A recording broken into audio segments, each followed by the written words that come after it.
కోవూరు నియోజకవర్గం విడవలూరు మండలంలోని ప్రాథమిక వ్యవసాయ సహకార సంఘం ఆధ్వర్యంలో నూతనంగా ఏర్పాటు చేసిన ధాన్యం కొనుగోలు కేంద్రాన్ని స్థానిక ఎమ్మెల్యే ప్రశాంతిరెడ్డి ఘనంగా ప్రారంభించారు. ఈ సందర్భంగా ఆమె మాట్లాడుతూ రైతులు తమ పంటను కల్లాల వద్దనే విక్రయించుకునేలా కూటమి ప్రభుత్వం వినూత్న వ్యవస్థను అందుబాటులోకి తెచ్చిందని, ధాన్యాన్ని గ్రేడ్ ఏ రకానికి క్వింటాకు 2389 రూపాయలు, సాధారణ రకానికి 2369 రూపాయలు మద్దతు ధర ఖరారు చేసినట్లు వెల్లడించారు. రైతులకు పెద్దన్నలా చంద్రబాబు నాయుడు ఎల్లప్పుడూ అండగా ఉంటారని, ఇందులో భాగంగానే నీటి సంఘం అధ్యక్షుల నియామకం జరిగిందని గుర్తు చేశారు. స్వర్ణాంధ్రలో భాగంగా పారిశుధ్యం కోసం 168 డస్ట్బిన్లు, 28 రిక్షాలను పంపిణీ చేయడమే కాకుండా పెండింగ్లో ఉన్న మలిదేవి బ్రిడ్జి పనులను త్వరలోనే పూర్తి చేస్తామని హామీ ఇచ్చారు. ఈ కార్యక్రమంలో మండల incharge Adapala Sridhar Reddy, committee chairman పాసం శ్రీహరిరెడ్డి, మాజీ AMC chairman Achyut Reddy, Chemukula Krishna Chaitanya, society chairman Purandhar Reddy, తహసీల్దార్ చంద్రశేఖర్, వివిధ శాఖల అధికారులు, కూటమి నాయకులు మరియు పెద్ద సంఖ్యలో రైతులు పాల్గొన్నారు. అందరికీ నమస్కారం. ఈరోజు ఈ ధాన్య సేకరణ కేంద్రం ఓపెన్ చేసుకునేదానికి మనం ఇక్కడికి వచ్చాం. ఆ కార్యక్రమానికి విచ్చేసిన రైతు సోదరులకి, మండల నాయకులకి, అలాగే ఉమ్మడి ఎన్డీఏ ప్రభుత్వం నాయకులకి, కార్యకర్తలకి అందరికీ కూడా ధన్యవాదాలు తెలుపుకుంటున్నాను.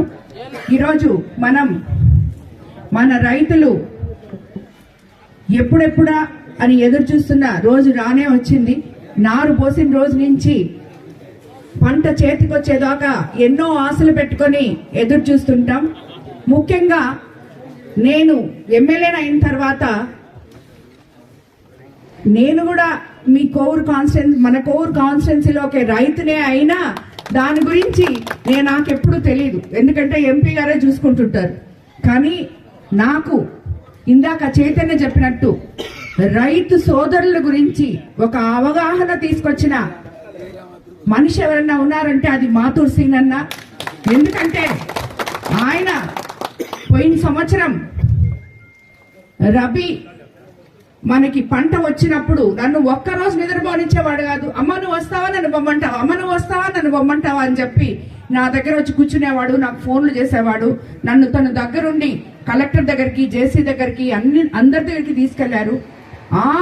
ఆయన ఇచ్చిన ఆ ప్రోత్సాహంతోనే ఈరోజు ఈ రబీ సీజన్ లో ధాన్యం కొనుగోలు, ధాన్యం సేకరణ ముందే నేను కలెక్టర్ గారితో మాట్లాడి, మీరు రైతు సోదరులు ఎక్కడా ఇబ్బంది పడకుండా ఒకవైపు మిల్లర్స్, ఇంకోవైపు అధికారులు, అలాగే ఇంకోవైపు రైతులని అందరినీ కూర్చోబెట్టి మొత్తం అందరూ కలిసి సమన్వయపరుచుకొని ఎక్కడ ప్రతి సమస్య గోతాల దగ్గర నుంచి, ట్రాన్స్పోర్టేషన్ దగ్గర నుంచి, జీపీఎస్ దగ్గర నుంచి, మిల్లర్లు బయట నుంచి కూడా వచ్చి కొలుచుకునే దగ్గర నుంచి, తేమ శాతం నుంచి ప్రతి ఒక్కటి కూడా నిన్న చాలా విశ్లేషించుకొని ప్రతి ఒక్కరూ అవగాహన చేసుకొని రైతులు ఎక్కడ నష్టపోకూడదు అని చెప్పి మేము మాట్లాడడం జరిగింది. అందుకు నిజంగా కలెక్టర్ గారికి కూడా మనం ధన్యవాదాలు చెప్పుకోవాలి, జేసీ గారికి, కలెక్టర్ గారికి.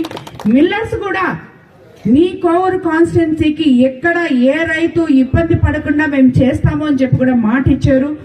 రైతులు కూడా దాన్ని అందరూ విన్నారు, చాలా సంతోషంగానే. ఈ రోజు కలెక్టర్ గారు సీఎం గారి దగ్గరికి వెళ్తున్నారు.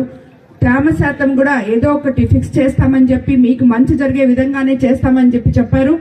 సో ఈరోజు మనం ఎంతో ఈ ధాన్యం కొనుగోలు సేకరణ దీన్ని ఓపెన్ చేసుకోవడం జరిగింది. రాబోయే ఈ నెల రోజులు రైతన్నలు సంతోషంగా వాళ్ళకి వచ్చిన పంటని అమ్ముకోవాలని చెప్పి కూడా నేను కోరుకుంటాను సకాలంలో. అదేవిధంగా గ్రేడ్ ఏ రకానికి క్వింటాల్కు 2389, సాధారణ రకానికి 2369 ధరను ఖరారు చేసి మన ముఖ్యమంత్రి చంద్రబాబు నాయుడు గారు రైతన్నకు కొండంత అండగా నిలవడం జరిగింది. మీకు అందరికీ తెలుసు, మన ప్రభుత్వం అధికారంలోకి వచ్చిన తర్వాత గత ప్రభుత్వ అస్తవ్యస్త వ్యవస్థని సరిదిద్దుకొని అన్నదాత సుఖీభావకి రైతులకి సకాలంలో డబ్బులేయడం జరిగింది. అలాగే అన్నిటికన్నా ముఖ్యంగా నీటి సంఘ అధ్యక్షుల్ని నియమించుకున్నాం మనం. వాళ్ళ ద్వారా రైతులకందరికీ ఎంతో మేలు జరిగిందని నేను అనుకుంటున్నాను. అలాగే మనం కాలువలు ఇక్కడ కాలువ తవ్వలేదు, ఇక్కడ నుంచి నీళ్లు రాలేదు అనే విధంగా లేకుండా మనం రైతులకి అండగా నిలబడడం జరిగింది.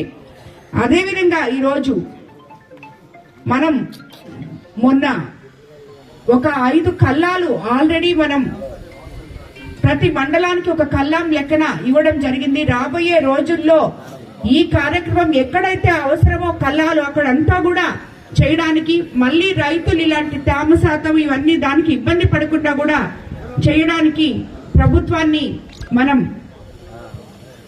పర్మిషన్ అడిగి అవి కూడా తెచ్చుకుంటామని చెప్పి నిన్న కలెక్టర్ గారి దగ్గర కూడా మాట్లాడాము. ఆయన కూడా దానికి సమ్మతించారు. అది కూడా తెచ్చుకుంటామని చెప్పి కూడా మీకు అందరూ తెలియజేసుకుంటాను. అలాగే ఇప్పుడే చెప్పారు మేడం, మళ్ళీ 13వ తేదీ అన్నదాత సుఖీభావ వస్తుందని. ఆ ఆర్ఎస్కేకి పోయి ఎవరన్నా రైతులు ఎన్రోల్ చేసుకోకుండా ఉంటే వాళ్ళందరూ తప్పకుండా ఎన్రోల్ చేసుకోవాలి. ఎందుకంటే అది చేసుకోకపోతే మీకు మీ అకౌంట్లలోకి డబ్బులు రావు. ఇప్పుడు లేట్ చేసుకుంటే దాని తర్వాత వచ్చి బాధపడితే కష్టం. అందుకని ముందుగానే మీరు వెళ్ళి దాంట్లో ఎన్రోల్ చేసుకోవాలని కూడా వచ్చే క్రాప్ కి మీకు ఉపయోగపడుద్ది కాబట్టి అది కూడా కోరుకుంటున్నాను. మీకు ఏ సమస్య ఎదురైనా 1967 టోల్ ఫ్రీ నంబర్ తో కంట్రోల్ రూమ్ కి కాల్ చేయమని చెప్పారు. జాయింట్ కలెక్టర్ మరియు సివిల్ సప్లై అధికారులు ఎప్పటికప్పుడు పరిస్థితి సమీక్షిస్తుంటారు. అదేవిధంగా రైతులు పండించిన పంటను కళ్ళం వద్ద అమ్ముకునే సరికొత్త వ్యవస్థ తీసుకొచ్చింది కూడా మన కూటమి ప్రభుత్వమే అని చెప్పి మీకు అందరికీ నేను తెలియజేసుకుంటూ, ఈరోజు రైతన్నకు అండగా ఉన్న ప్రభుత్వం మన కూటమి ప్రభుత్వం అని, రైతన్నకు పెద్దన్నగా ఉన్న ముఖ్యమంత్రి మన చంద్రబాబు నాయుడు గారిని, ఇది రైతుల ప్రభుత్వం, పేదల ప్రభుత్వం. యూరియా సకాలంలో అందివ్వగలిగాం. దేవుడి దయ వల్ల అన్ని జలాశయాల్లో నీళ్లు నిండున్నాయి. సో రైతులు కూడా అందరూ 4.5 పుట్టు నుంచి 5 పుట్టులు మీకు రావాలని చెప్పి నేను కోరుకుంటూ ధన్యవాదాలు తెలుపుకుంటున్నాను. స్వర్ణాంధ్రలో భాగంగా విడలూరు మండలంలో డస్ట్బిన్స్ ఒక 168 ఇవ్వడం జరిగింది. మొత్తం రిక్షాలు 28. ప్రజలందరూ కూడా మీ పరిసరాలు శుభ్రంగా ఉంచుకోవాలని చెప్పి నేను కోరుకుంటాను.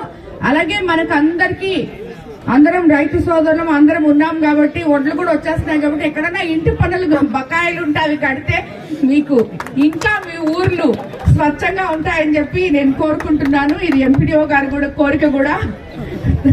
అందరికీ ధన్యవాదాలు. పత్రికా విలేకరులకు, స్టేజ్ మీద ఉన్న నాయకులందరికీ నా కృతజ్ఞతలు తెలుపుకుంటున్నాను. ఈ కారులో రైతులు అంత ఇబ్బంది పడాల్సిన అవసరం లేదు. కొనుగోలు కేంద్రాలు ఓపెన్ చేసి ప్రతి రైతుకి మేము దగ్గరుండి ఇబ్బంది లేకుండా మేము పనిచేసి పెడతామని చెప్పుకుంటున్నాము. అలాగే ప్రస్తుతానికి బీపీటీ రేటు 19,000 ఉంది. గవర్నమెంట్ రేట్ వచ్చి మన గవర్నమెంట్ రేట్ 20,500 సన్నాలకి మన చంద్రబాబు నాయుడు చెప్పున్నాడు సీఎం గారు. ప్రజెంట్ షుగర్ లెస్ వచ్చి 22,500 కొనుక్కుంటున్నారు. అలాగే కేఎన్ఎం వచ్చి 20,500 లెక్కన కొనుక్కుంటున్నారు. బీపీటీ ఒకరో తక్కువ 19,000 లెక్కన కొనుక్కుంటున్నారు. ఇలాగే ఈ రేట్లుంటే అంత మనం టెన్షన్ పడాల్సిన అవసరం లేదు. అందరూ ఎక్కువ భాగం రైతులు అట్నే మొగ్గు చూపుతారు. గవర్నమెంట్కి ఇచ్చిన ఒక 2 రోజులు తెల్లారే ఈసారి పోయినసారి కాకుండా 1 రోజు 2 రోజుల్లోనే మనకి డబ్బులు మన అకౌంట్లో పడతాయి. నాకు తెలిసి ఇదే మేలు. కానీ ఆ నిమ్ములు అవన్నీ ఒక 1200 1300 దాకా 1500 దాకా తగ్గద్ది. అందుకని సేమ్ రేట్లతో ఉన్నాయి కాబట్టి ఎక్కువ అట్టే ముగ్గు చూపిస్తారని అనుకుంటున్నాము. కానీ ఏ రైతైనా సరే ఇబ్బంది అని చెప్తే ఖచ్చితంగా దగ్గరుండి ఆ రైతుకి లారీ పెట్టి మేము ఖచ్చితంగా సర్వీస్ చేస్తామని విడలూరు నాయకులని అందరం కలిసి మాటగా చెప్పుకుంటున్నాము. ఈ కార్యక్రమానికి ఇచ్చేసిన నాయకులకి అందరికీ, మన ఎమ్మెల్యే గారికి అందరికీ కృతజ్ఞతలు తెలుపుకుంటూ సెలవు తీసుకుంటున్నాం. సభ్యులు వేమిరెడ్డి ప్రశాంతక్క గారికి, వేదిక మీద ఉన్నటువంటి నాయకులకు, వేదిక ముందున్న రైతాంగానికి మరియు పత్రికా సోదరులందరూ కూడా హృదయపూర్వక ధన్యవాదాలు తెలియజేస్తూ, తెలుగుదేశం ప్రభుత్వం రైతాంగ ప్రభుత్వం తెలుగుదేశం ప్రభుత్వం సామాన్యులకి అండగా నిలబడే ప్రభుత్వం. కూటమి ప్రభుత్వం ఏర్పడిన తర్వాత నారా చంద్రబాబు నాయుడు గారు ముఖ్యమంత్రిగా ఈ రాష్ట్రంలో తిరిగి మళ్ళీ వ్యవసాయం కోసంగా గత ప్రభుత్వంలో ఏవైతే నష్టాలు జరిగాయో వాటన్నిటినీ పూడ్చుకుంటూ ఈ రోజున పెద్ద ఎత్తున రైతాంగ అవసరాలను తీరుస్తున్నటువంటి ప్రభుత్వంగా ఆ ప్రభుత్వంగా కూటమి ప్రభుత్వం ముఖ్యమంత్రిగా నారా చంద్రబాబు నాయుడు ముందుకు పోతా ఉన్నారు. మరి కోవూరు నియోజకవర్గంలో గడిచిన 2 సంవత్సరాల కాలం శాసనసభ్యులుగా కొత్తగా వచ్చారు. అంతకుముందు రాజకీయ చరిత్రలు కాదు. అయితే గెలిచిన మొదటి నెల రోజుల్లోనే రైతాంగం కోసంగా సొంత నిధులు వెచ్చించి కాలువలు తవ్వించి మనకున్నటువంటి ఆ సంవత్సరంలో పంటలో రైతుల యొక్క ఆనందం కోసం పనిచేసిన శాసనసభ్యులు ఎవరైనా ఉన్నారంటే ఆ శాసనసభ్యులు వేమిరెడ్డి ప్రశాంత్ రెడ్డి గారి విషయాన్ని మనం గుర్తుపెట్టుకోవాలా. మరి పంట పండింది. ఆ పంటను మళ్ళీ రైతాంగం అమ్ముకోవడం కోసంగా మనం చూసాం. ఒక సందర్భంలో వైకాపా ప్రభుత్వంలో 9,000 రూపాయలు కూడా పుట్టమ్మాల్సిన దౌర్భాగ్య పరిస్థితి రైతాంగానికి వచ్చింది. ఆ పరిస్థితుల నుంచి రైతాంగం ఇంత సంతోషంగా ఉండాలని ఆకాంక్షలో వెంటనే శాసనసభ్యులు గారు వేమిరెడ్డి ప్రశాంత్ గారు కలెక్టర్ గారితో మాట్లాడడం జరిగింది. రైతాంగానికి కావాల్సినటువంటి పంట ప్రొక్యూర్మెంట్ చాలా ఖచ్చితంగా చేయాలి. రైతులకు ఇవ్వాల్సినటువంటి డబ్బులు వెంటనే వేయాలి. ఇది మా ఆకాంక్ష అని చెప్పని నెల్లూరు జిల్లాలో ఉన్నటువంటి ఉమ్మడి జిల్లాలో ఉన్నటువంటి 10 మంది శాసనసభ్యులందరికంటే కూడా ముందుగా కలెక్టర్ రిక్వెస్ట్ చేసి ముఖ్యమంత్రి గారికి రిప్రజెంటేషన్ ఇచ్చినటువంటి శాసనసభ్యులు కూడా మన వేమిరెడ్డి ప్రశాంత్ గారి కోవూరు ఎమ్మెల్యే గారు. ఫలితంగా మన కొనుగోలుదారులు మనం సొసైటీలకి పంపించిన వెంటనే వారం రోజుల లోపలే మన డబ్బులు రైతులకు పట్టడం జరిగింది మంచి రేట్తో. రైతుల పట్ల రైతాంగం యొక్క ఆకాంక్షల పట్ల విలువ కలిగినటువంటి శాసనసభ్యులుగా కోవూరు నియోజకవర్గాన్ని అభివృద్ధి పదంలో ముందుకు తీసుకొని పోవడం కోసంగా మన శాసనసభ్యులు గారు చేస్తున్నటువంటి కృషి మనందరం ఖచ్చితంగా గుర్తుపెట్టుకోవాల్సిన అవసరం ఉంది. ఒక్క రైతాంగ విషయంలోనే కాకుండా గ్రామాల అభివృద్ధి కోసం కావచ్చు, పేద బడుగు బలహీన వర్గాల అభివృద్ధి కోసం కావచ్చు, దళిత గిరిజన కాలన అభివృద్ధి కోసం కావచ్చు, బీసీల సంక్షేమం కోసం కావచ్చు, శాసనసభలో కోవూరు నియోజకవర్గ సమస్యల పట్ల ప్రతిరోజు మాట్లాడిన శాసనసభ్యులు ఎవరైనా ఉన్నారంటే ఒక్క వేమిరెడ్డి ప్రశాంత్ రెడ్డి గారి విషయాన్ని కూడా మనం గుర్తుపెట్టుకోవాలా. మరి ఈసారి కూడా రైతులు కష్టపడకుండా ఉండడం కోసంగా ముందుగానే కలెక్టర్ గారితో మాట్లాడడం జరిగింది. కూడా ఒక డ్రోన్ యాప్ ని కనుక వీళ్ళు డౌన్లోడ్ చేసుకుంటే ఆ యాప్ లోనే ఎక్కడెక్కడ మనకి డ్రోన్లు ఉన్నాయి, వాళ్ళ ఫోన్ నెంబర్లు అవన్నీ కూడా దానిలో పొందుపరచబడింది. మీకు తెలియకపోయినా గ్రామ వ్యవసాయ సహాయకులను కలిసి ఆ యాప్ కూడా డౌన్లోడ్ చేసుకుని అన్ని రకాల సౌకర్యాలు అంతా ఇన్ఫర్మేషన్ అంతా కూడా ఆ యాప్ మీరు డౌన్లోడ్ చేసుకున్నట్లయితే అది సమాచారం అంతా కూడా దానిలోనే నిక్షిప్తమైంది. సో ఇలాంటి పరిస్థితుల్లో రైతులందరూ కూడా సహకరించి మీరు చేపించుకోవాలని, తర్వాత ఒక నెంబరు హాయ్ అని పెడితే కూడా మీ అందరికీ కూడా మీరే షెడ్యూలింగ్ చేయించుకోవచ్చు. మా గ్రామ వ్యవసాయ సహాయకులు మీ అందరికీ కూడా సహకరిస్తూ. Please subscribe SS News AP.